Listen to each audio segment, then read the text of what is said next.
하리로다. 아멘.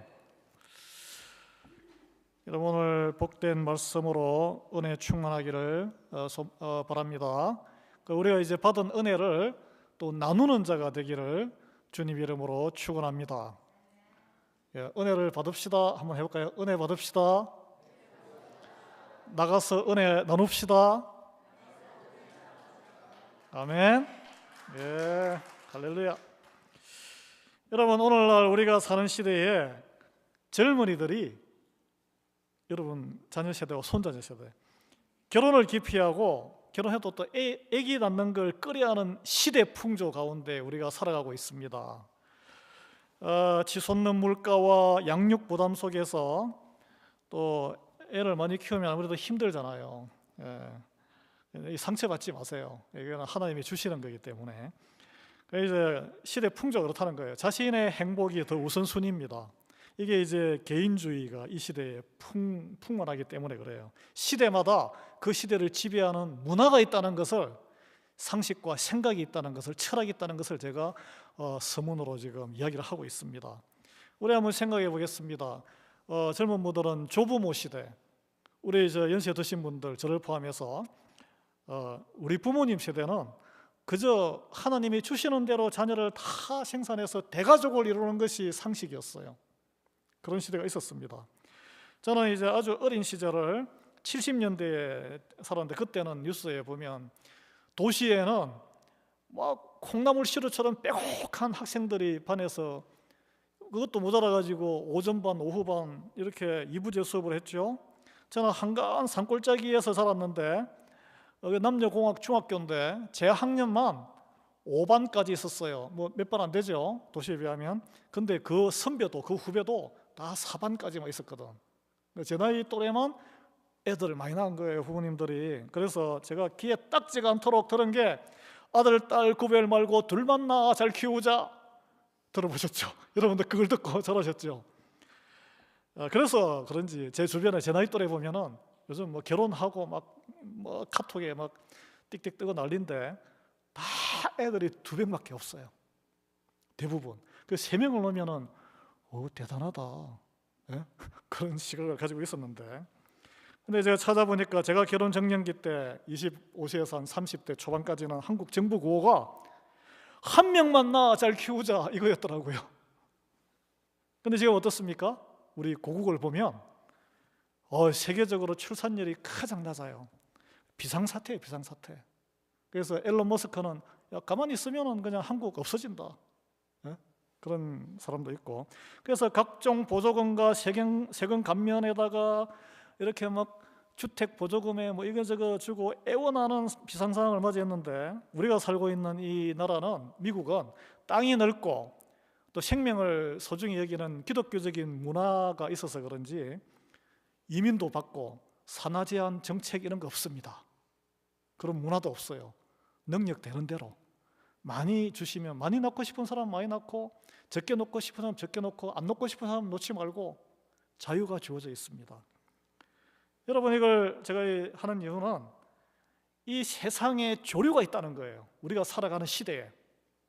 자, 성경은 그러면은 조류에 편성해서, 야, 너는 21세기에 사니까 이렇게 살아야 돼. 너는 주님이 오셨던 시대에 1세기 사니까 이렇게 살아야 돼 라고 말을 할까요? 아닙니다. 성경은 시대에 변화 없이 말씀은 똑같습니다. 성경은 무엇이라고 합니까? 하나님께서는 먹고 살 걱정하지 마. 그냥 이 땅에서 번성하고 충만해. 무슨 말이에요? 건강이 허락되고 하면은 나아서 생명은 존귀하니까 감사하게 받아서 우리는 걱정이 되죠. 어떻게 먹여 살리지? 어떻게 교육시키지? 남들보다 내가 덜 돌보면 어떻게 하지? 그러나 그건 우리 인간적인 생각이라는 거예요. 하나님께서는 원죄로, 아담의 원죄로 인해서, 하와와 아담의 원죄로 인해서 여인에게는 해산의 고통을 주었고 남자에게는 땅이 저주받았기 때문에 엉겅퀴가 있고 가시가 있는 땅에서 땀 흘리는 수고를 해야 자녀를 먹여 살리는 거예요. 그러나 그런 상황에도 불구하고 하나님을 믿고 따르는 자에게는 일용할 양식을 책임지겠다고 약속하셨어요. 물론 우리 마음에는 안 들겠죠. 옆집보다 내가 먹는 게 더 좁아 보이고 그런 비교의식을 가지고 있죠. 여러분, 이런 관점에서 보면 자녀 수를 세상 기준에 맞추어 조절하고 살아온 이 국가 정책을 따라서 산 것은 세상 조류를 따른 것이지 하나님 말씀에 대한 온전한 순종이 아니었다는 거예요. 제가 이거 묵상하면서 나도 그렇게 살았구나. 물론 우리 가정에 뭐 여러 가지 그런 건강 이런 것도 다 제한이 있지만 그런 생각을 하게 됐습니다. 여러분, 사랑하는 여러분, 로마서 12장 2절에 어떻게 말씀합니까? 너희는 이 세대를 본받지 말고 오직 마음을 새롭게 함으로 변화를 받아 하나님의 선하시고 기뻐하시고 온전하신 뜻이 무엇인지 분별하도록 하라고 했습니다. 그러니 세상에 휩쓸려 안 가려면 힘들어요. 그러나 세상은 어떻게 합니까? 세상에는 특정 시대의 특정 국가의 지배적인 환경 때문에 이것이 제일 좋은 선택이야라고 설득하는 길이 있습니다. 그것을 진리인 것처럼 우리를 사실 속입니다. 그래서 제가 이걸 왜 깨닫냐 하면 세상 가치관에 내가 갇혀 있었구나 깨닫는 순간은 어떨 때예요? 묵묵히 말씀대로 살아가는 사람을 대면했을 때 그걸 깨달아요. 노아가 홍수가 탁 터지니까 노아가 의인이구나. 그 모든 사람들이 깨달았을 거 아니에요. 최근에 그냥 뉴스를 쭉 보다가 어떤 여자 연예인의 출산 소식 뉴스가 이게 무슨 뭐 기사가 되나? 근데 자연분만을 못해서 그렇게 안타까워하고 아쉬워했다는 게 제목이더라고요. 그래서 좀 이상하다. 제가 좀 찾아보니까 이제 비정상적이잖아요. 요즘 세태에. 여자분이 13남매 중에 장녀더라고요. 제가 깜짝 놀랐습니다. 근데 그 부모들이 무슨 돈이 많아가지고 13남매를 놓은 게 아니고 그냥 평생 식당을 운영하며 자녀를 길렀는데 그 엄마가 외할머니 손에 자라면서 신실하게 순복음교회 집사님이더라고요. 근데 자기가 이렇게 자녀를 많이 생산하겠다는 계획을 가지고 그렇게 놓은 게 아니래요. 자기도 처음에는 한두 명 놓고 말라 그랬는데 어쩌다 보니 저는 좀 그게 좀 이상하더라고. 우리처럼 매일 벌어서 먹여 살려야 되는 재산도 없는 상태에서 그래서 제가 좀 부끄럽더라고요. 제 문제가 아니지. 우리 각 가정의 건강과 이런 것 때문에 생명을 주시는 대로 받지만 하나님에 대한 신뢰 없이 어떻게 13남매를 키울 수 있겠습니까? 전셋집 구하기도 힘들었다 그래요. 세상 소리에 온갖 오해와 많은 소리를 들었을 거예요. 그냥 생명 주시니 생명이 귀해서 순종해서 감사하게 받다 보니까 13명까지 나왔다라고 했는데 주변에서는 같은 교회 다니는 사람들도 완전 외계인이네, 원시인이잖아. 그리고 또 사람들이 말을 안 해도 이 시대에 이렇게 진짜 무식하게 정말 수준이 낮은 사람이네, 인생을 이렇게 사냐, 그런 취급을 당했다 그래요. 그런데 지금은 어떻게 됐냐면 이분이 별의별 일이 있었을 거 아니에요. 이게 자녀 양육이 인간의 뜻대로 안 되는구나, 내 욕심대로. 기도하는 하나님의 지혜를 구하는 그런 엄마로 거듭나게 된 거예요. 그래서 이제는 기독교인 자녀 양육의 전문가가 되어가지고 다른 사람의 자녀 양육에 도움을 주고 있다고 합니다. 이게 좀 극단적인 예인데 제가 이 예를 오늘 말씀에 이렇게 주를 기뻐하는 복된 자 이걸 하면서 든 이유는 우리가 알게 모르게 하나님의 말씀으로 성경적인 가치관의 영향을 받기보다는 세상 가치관과 상식에 더 영향을 받으며 선택을 하고 순종하는 그런 삶을 살아가고 있다는 거예요. 그래서 그걸 나는 잘 몰랐는데 어떻게 깨닫냐면 극단적인 순종하는 한 사람을 보면서 딱 현실을 파악하는 그런 깨달음을 얻는다는 것이죠. 오늘 주제는 악한 세상 속에서 우리 성도는 어떻게 선하게 살 것인가. 여러분, 세상은 하나님의 말씀과 다르게 세상의 효율성을 위해서 우리에게 강요하는 것들이 있습니다. 그렇게 따라가야 남들이 이상한 사람으로 안 보는 거예요. 그래서 제가 보세요. 요즘은 어떻게 해야 이상한 사람 안 봐요? 알파걸이 돼가지고 여자는 커리어를 잘해서 자녀는 옵션이야, 결혼도 옵션이에요. 그게 지극히 정상이에요. 우리 시대는 애 둘러놓는 게 정상이에요. 무슨 뭐 이렇게 몸이 안 좋거나 해서 안 놓으면 어쩔 수 없지만, 예? 건강하면은 3명을 놓거나 1명 놓으면 좀 이상한 거예요. 예입니다, 예. 여기서 상처받지 마시기 바랍니다. 이 악한 세상에 우리 성도가 어떻게 선하게 살 것인가? 내가 무슨 재주가 있어가지고 내 안에서 무슨 설이 나와요? 우리 이미 정답을 알고 있어요. 요한복음 15장 5절에 예수님께서 나는 포도나무여 너희는 가지라 그가 내 안에 내가 그 안에 거하면 사람이 열매를 많이 맺나니 나를 떠나서는 너희가 아무것도 할 수 없음이라 라고 했습니다. 그래서 우리는 가지니까 나무에 몸통에 붙어 있어야 돼요. 그래야 열매를 맺는 거예요. 말씀 자체이신 예수님께 꽉 붙들려 살아야 한다는 거 우리는 이 교회를 좀 다니면 압니다. 그런데 선택을 할 때는 세상을 따라가요. 예. 그래서 이 부부가 저보다 한 2살 많더라고요. 나는 믿음 생활을 한다고 똑같이 교회 집사를 지나왔고 그랬는데 야, 어떻게 이렇게 다르게 살 수 있나? 나는 그냥 신앙생활 한다면서 세상 주류의 다수의 문화에 숨어서 편하게 살아온 건 아닌가? 이런 생각을 해봤습니다. 여러분, 세상 주류에 함께 편성해서 편하게 살고자 하는 것이 성경에서는 악을 행하는 자라고 합니다. 뭐 세상은 그냥 뭐라고 이야기 안 하죠. 우리 또 교인들도 아예 다들 그렇게 사는데 뭐라고 이야기 안 하죠. 다 교양도 있으시고 하시니까. 그러나 성경은 냉혹합니다. 그리고 세상적으로 또 이렇게 살면서 더 세상이 좋아하는 것을 이루어가면서 살면은 또 부러워하고 속으로 시기 질투까지 하잖아요. 예. 여러분, 세상 주류에 편하게 몸을 싣고 살고 싶습니까? 아니면 그렇게 살아오셨습니까? 앞으로도 그렇게 살고 싶습니까? 아니면은 고생스럽더라도 말씀에 붙들려서 세상 풍조를 좀 거스려 보려고 힘쓰고 있습니까? 저 사람 저 외계인이네, 외계인. 원시인이잖아. 이런 소리를 한번 들어도 나는 말씀에 한번 순종해 보겠다. 이런 결단이 있기를 바랍니다. 그렇다고 뭐 아기를 막 이렇게 막 놓으란 건 아닙니다. 오해하지 마십시오. 오늘 시편 37편 1절은 악을 행하는 자들을 부러워하거나 시기하지 말라고 경고합니다. 이건 경고예요, 경고. 여러분, 성경에서 악인은 우리가 생각하는 악인이 아닙니다. 우리가 생각하는 악인은 흉악범이에요. 악인은 그냥 하나님의 말씀과는 상관없이 세상적인 지혜와 상식으로 세상의 성공과 효율성만을 가치로 삼아 승승장구하는 사람이에요. 하나님 없이도 나 혼자 잘 살 수 있지 뭐. 자, 봐. 내 지혜로, 세상 지혜로 잘 나가는 사람. 악인들이 악인들. 그런데 이제 성도는 그들을 보면서, 우리가 다 성도잖아요. 어떤 태도를 취해야 되느냐?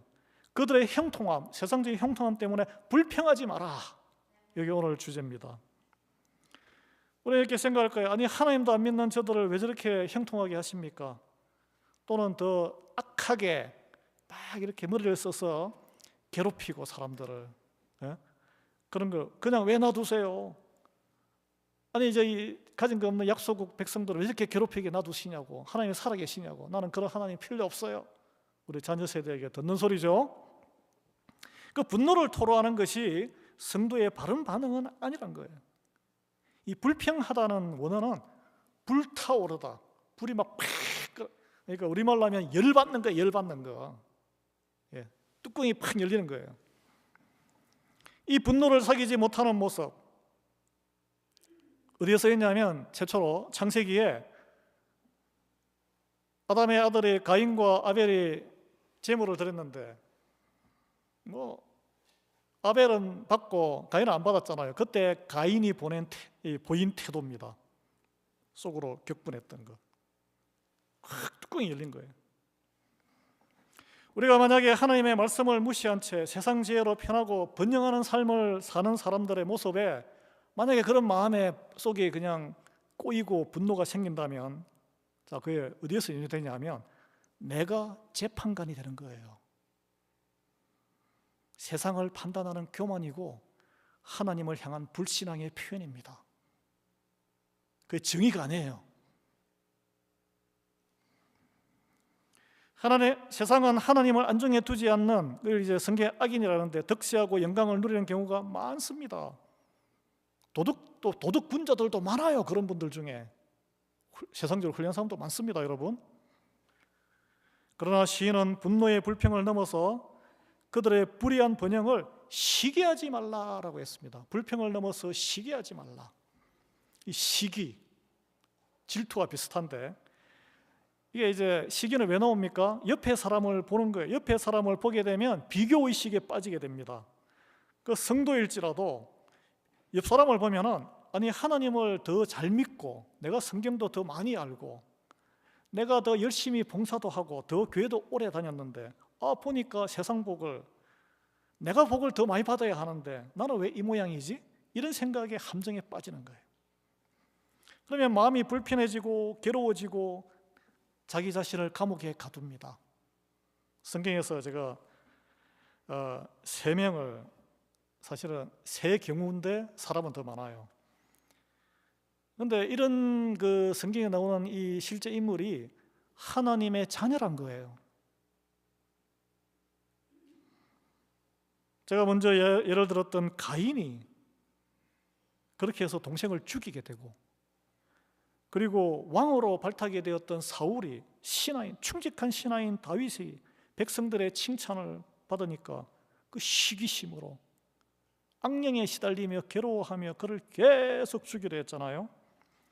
그리고 아버지의 사랑을 받는다고 요셉의 형들이 무엇 때문에? 시기 때문에 동생을 애굽의 종으로 팔았어요. 그것도 다 하나님의 계획 안에 있는 거지만,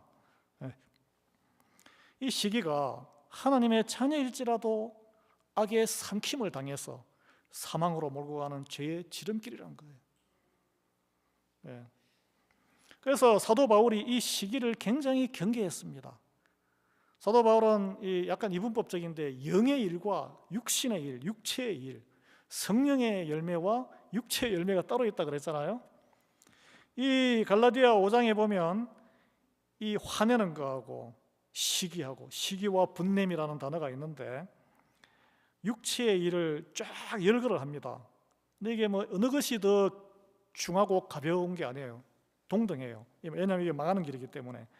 음행, 더러운 것, 호색, 우상숭배, 주술, 점쟁이 찾아가는 것, 원수 맺는 것, 원수 지고 등 돌리는 것, 분쟁을 막 일으키는 것, 당 짓는 것, 우리끼리 모여가지고 이렇게 일을 모셔가는 거, 합력하게 선을 이루는 게 아니고, 분열하는 거, 에이 너랑은 안 볼래. 그리고 이단, 너무 열심을 내가지고 3일째 하나님 부인하고 샥 옆으로 빠지는 거, 술 취하는 거, 투기하는 거, 방탕한 거. 대표적인 방탕이 뭐예요? 시간을 내 마음대로 써버리는 거예요.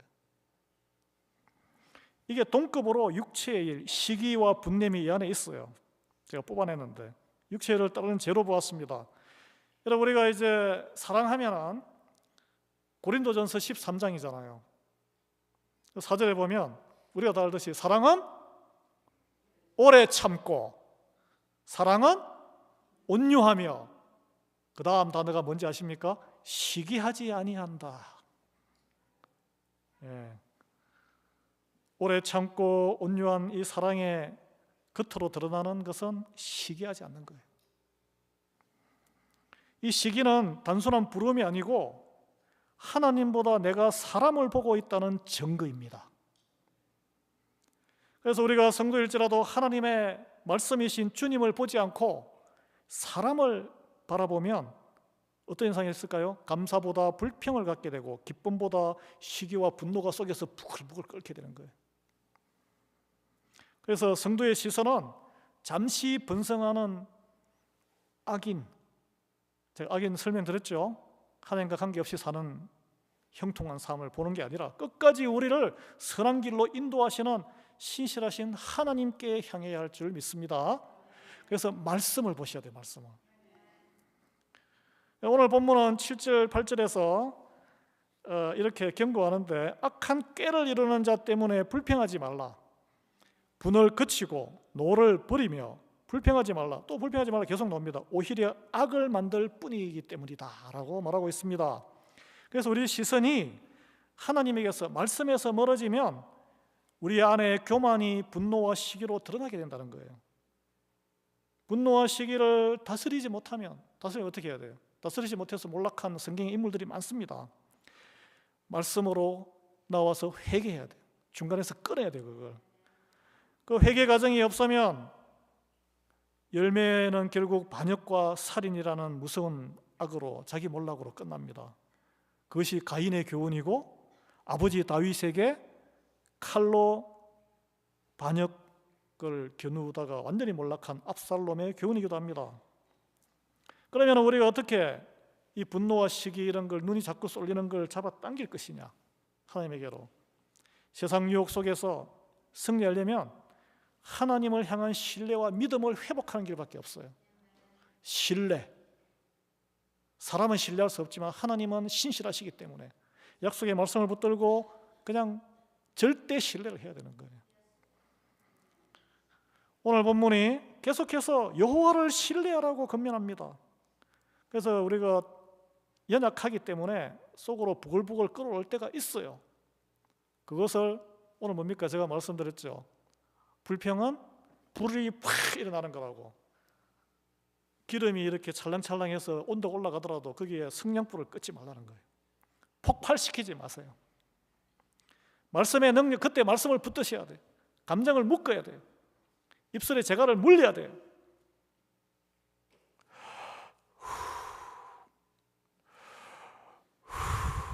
세 번 심호흡 하셔야 돼요. 그때 세 번 심호흡 하시면서 성령님 도와주시옵소서 속으로 기도하시고, 그때 결정적으로 하나님의 말씀을 기억해낼 수 있는 우리 모두가 되기를 예수 그리스도의 이름으로 축원합니다.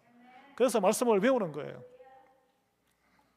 그러면 어떻게 되느냐? 오늘 7절 말씀처럼 요 앞에 잠잠하고 참고 기다리게 되는 축복을 누리게 됩니다.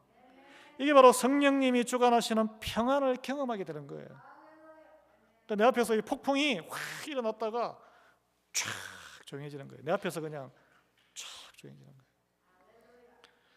그리고 또 나아가서 오늘 성경은 성성장구하는 하나님을 관계없이 세상적 성성의 악인들의 그 객관적인 미래를 2절에 이렇게 말합니다. 그들은 풀과 같이 속히 배임을 당할 것이며 풀은 채소같이 쇠잔할 것이미로다.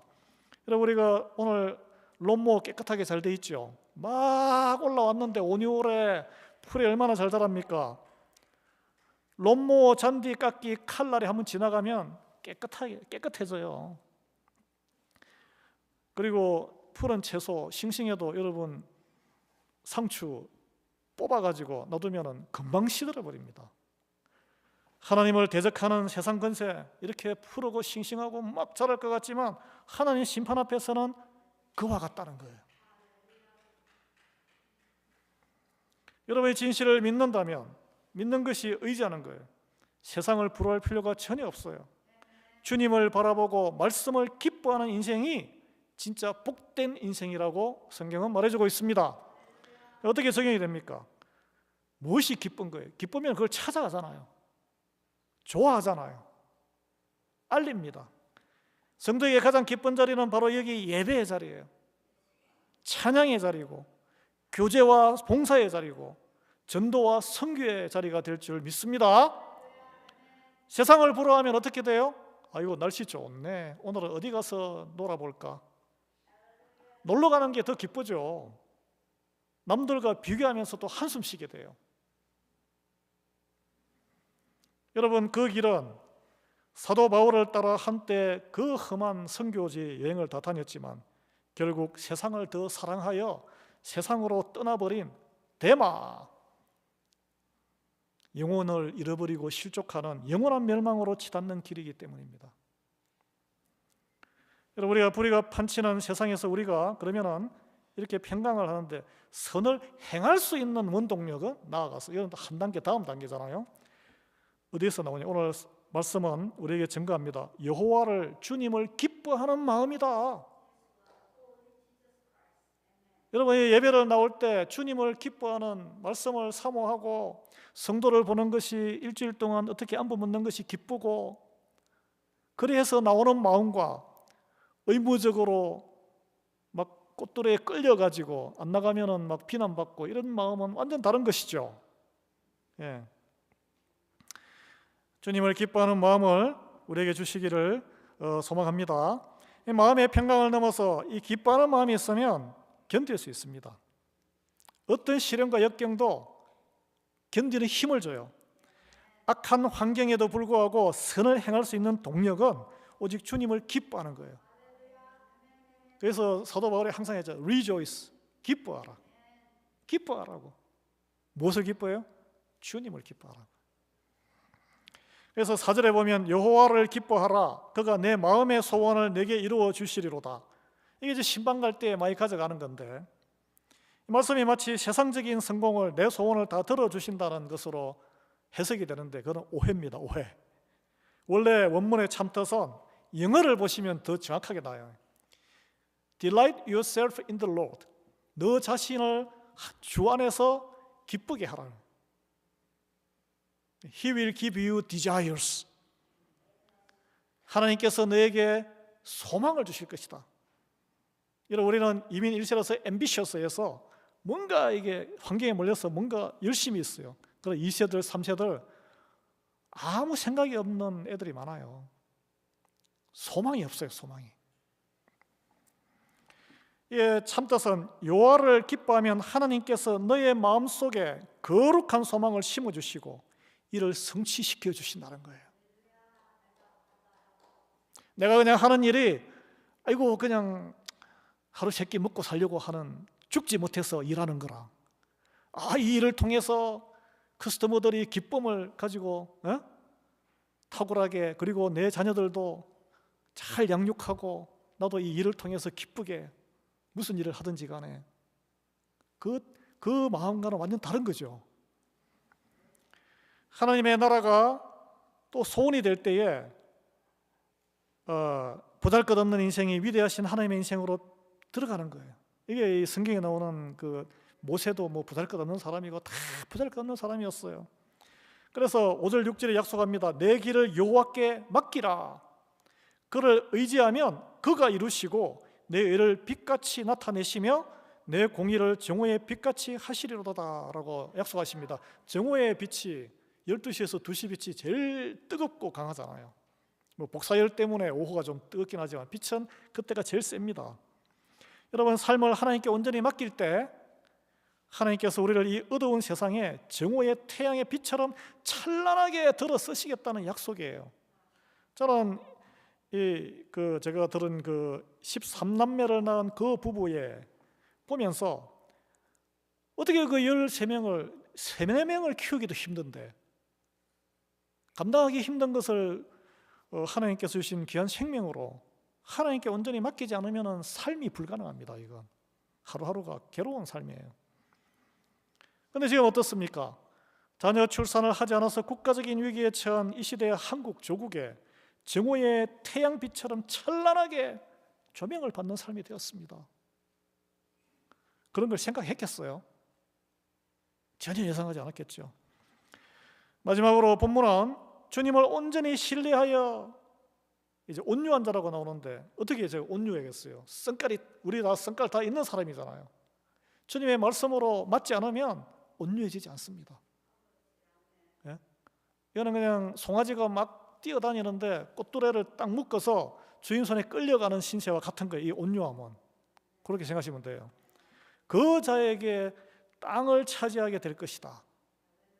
자, 망아지가 막 지맛대로 뛰어가는데 열심히 이 벼짚을 썰어가지고 우리는 소죽이라 그랬는데 가마솥에 푹푹 쪄서 자 이게 딱 외양간에 딱 담아놨는데 주인은 그걸 먹이고 싶죠. 거기다가 이제 그 벼를 틱 이렇게 이제 탈곡을 하면은 남는 게 있거든. 아주 그 영양가 있는 그것까지 같이 버무려 가지고 주는데 그걸 주고 싶은데 애가 막 불러다나요. 자기 마음대로 뛰어다니고 싶으니까. 예? 그래서 독초도 막 먹고 막. 근데 이제 콧도레가 딱 이렇게 끌려오면은 순종하면은 걔는 와서 이제 먹는 거예요. 그걸 토실토실하게 살이 찌고. 온유한 자들에게 온유해진 자들이 땅을 차지하게 될 거라는 거예요. 이 부동산 부자가 된다는 이야기가 아니고 성경에서 땅은 하나님이 창조하신 창조 세계 우주 전체를 말합니다. 이 지금 우리 원자로 저주를 받아가지고 세상에 비즈니스 하기도 힘들고 얼마나 힘들어요. 주님께 온전히 맡기면 비즈니스의 세계도 열린다는 거예요. 지혜를 주고 돕는 자들을 붙여주시고 직원 하나를 뽑아도 신실한 자가 또 보는 이 신실하게 헌신하는 자인가 아닌가를 보는 눈이 생긴다는 거예요. 예. 그리고 이 땅은 뭐냐면은 결정적으로 이 악한 세상에 밖에는 정글입니다. 여러분 아시듯이 짓밟아야 올라가요. 하나님이 자녀들을 위해 마련하신 안전한 피난처, 위로받고 서로 격려하고 기도해주고 부족함이 없이 물된 동산인 기쁨의 에덴 동산, 하나님 공의가 통치하는 교회 공동체를 이야기하는 거예요. 교회 안에서는 여러분이 자발적으로 헌금을 하시지만 모든 게 다 공짜입니다. 입장료 받습니까? 밥값 받습니까? 이미 2000년 전에 고대 노예제 사회에서도 주님의 교회 안에서는 갈라디아서 3장 28절 말씀처럼 유대인이나 헬라인이나 종이나 자유인이나 남자나 여자나 차별 없이 그리스도 예수 안에서 다 동등하게 하나가 되었어요. 기적 같은 공동체입니다. 여러분 지금 세상은 연방법에 의해서 인종차별 없고 나이차별 없고 학력차별 없고 성별차별 없다 그러죠. 실제 그렇습니까? 다 가리고 그러고 자기들끼리 뭉쳐서 살고 그래요. 동네도 보세요. 부자들은 부자들끼리만 벽치고 살고 가난한 사람은 슬럼처럼 막 총 쏘고 막 다운타운에서 인종, 나이, 성별, 학력, 빈부로 사람 차별합니다. 그러나 교회는 이 모든 장벽을 허물고 모두를 동등한 하나님의 자녀로 대우하는 곳이에요. 이걸 잊어서는 안 돼요.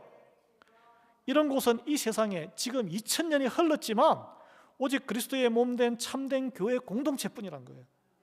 우리가 좀 부족하죠. 그걸 알고 여기 교회에서 신앙생활을 해나간다는 거예요.